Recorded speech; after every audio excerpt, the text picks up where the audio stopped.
So in my last video, I talked about miracles. I expect a miracle. Man, that song just lodged back into my spirit. I love that song. And I appreciate the encouragement around producing that video. You know how I produce these videos? Because I can feel what people are going through. And there are people listening right now that everything is clicking in your life. It's like the spring season, things are budding. So this is not your season for testing. Maybe you've already been through some of your darkest days already, but there's people in it right now. And so that's why I'm doing these videos, because I can feel the pain of people, man. I've been through some stuff, and I've also seen how God brings you through everything. So one of the things I didn't talk about in the last video, I talked about how God doesn't need our assistance. He doesn't need any help in doing a miracle. He doesn't need no suggestions. Don't tell him how to do it. You don't have to know how he's going to do it. He doesn't need our help.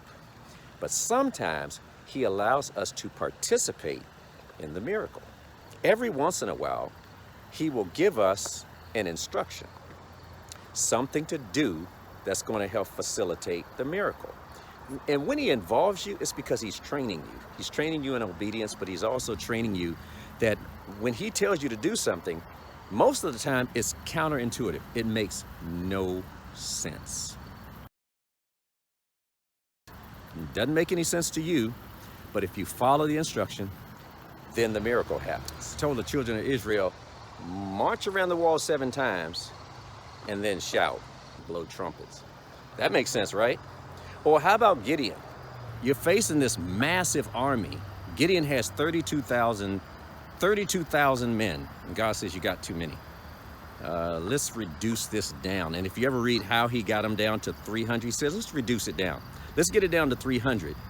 And then when it got to 300, you know what God said? Now it's even. Now you really got an advantage. God's instructions will be illogical. They will be counterintuitive. They won't make sense to you. God doesn't make sense. He makes miracles happen. That's how I started Circle of Champions. I was going to put a deck on the back of my home. Many of you heard this story 1,000 times. And God said, I don't want you to do that. I want you to take this unfinished space in your basement, turn it into a training place. Well, that one instruction changed everything in my life. I'm so glad I obeyed it. I was going to turn that into a family, theater room. That's what most people do with their basements. I changed mine I turned it into a training place out of obedience to that command, and my whole life changed. My life transformed. Circle of Champions was born.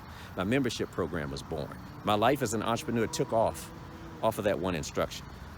So God will sometimes let you participate in the miracle. And in the book of 2 Kings, I'm a little bit winded because I've been walking. Whew, take a breath. So in the book of 2 Kings, there was a widow that came to the prophet. And she was crying to the prophet because the creditor was coming to take away her 2 sons because she was in debt. Her husband had died. The creditor came to take away her 2 sons to be bondsmen. And she came to the prophet crying, and the prophet said, what do you have in your house? Now that's a weird question to ask somebody when they are going through a crisis. What do you have in your house? That doesn't even make any sense. And she said, I don't have anything in my house but a pot of oil. And you know, the prophet said, that's enough. See, that's how God thinks. That's enough. What you have right now is enough for me to do a miracle in your life. It's a prophetic word for somebody.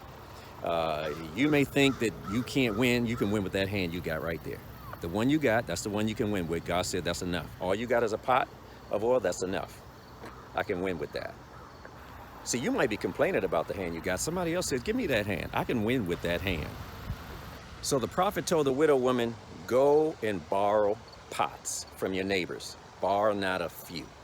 There's a reason why he told her borrow not a few. I'll talk about that on the next video. But how's that for counterintuitive? You're in debt. Creditors coming to take away your sons. Go borrow. You're going to borrow your way out of debt? But see, God's ways aren't our ways. So long story short, she went out and she borrowed pots, and the miracle happened. Read it for yourself. 2 Kings chapter 4, verses 1 through about 5 or 6. And that's my message today, is that sometimes God wants you to participate in the miracle. He wants to partner with you in the miracle, but you have to obey the instructions. So now, he doesn't need you. He just wants you to be a part of it. But either way, God's going to bring you out. So check out the previous video if you didn't see it, and be open that there might just be something God wants you to do. One of the things God wants me to do right now is produce videos. You know what's interesting? Somebody called them mini sermons. I love that. Jacqueline Davenport said, Bob, keep producing these mini sermons. Usually they're only about 3 minutes. But this is something God wants me to do. And so I'm obeying it. Another thing God told me to do is, he said to give away some of your best stuff. Some of your best stuff. Now that's interesting. Because a lot of times what we want to give away is the stuff we don't use anymore. Now God said, I want you to give away something you want to use. Give away some of your best material, some of your best programs. And I've been doing that. I still sell, because if you read the rest of that story in the book of Kings, when the widow went and borrowed pots and went into her house and filled those pots, and the pots just kept overflowing with oil, and when it finally stopped, the oil finally stopped, you know what the prophet said? Go sell the oil. Go sell it. He didn't even say give it away. He said go sell it. Everybody say sell it. If you're an entrepreneur, you better sell it. Whatever it is you have in your business right now, you need to never be afraid to sell what it is you have. So that's another whole story. I'm going to come with some entrepreneurial stuff in the near future, so be watching for that. Anyway, I got to stop talking, y'all. This is just too good.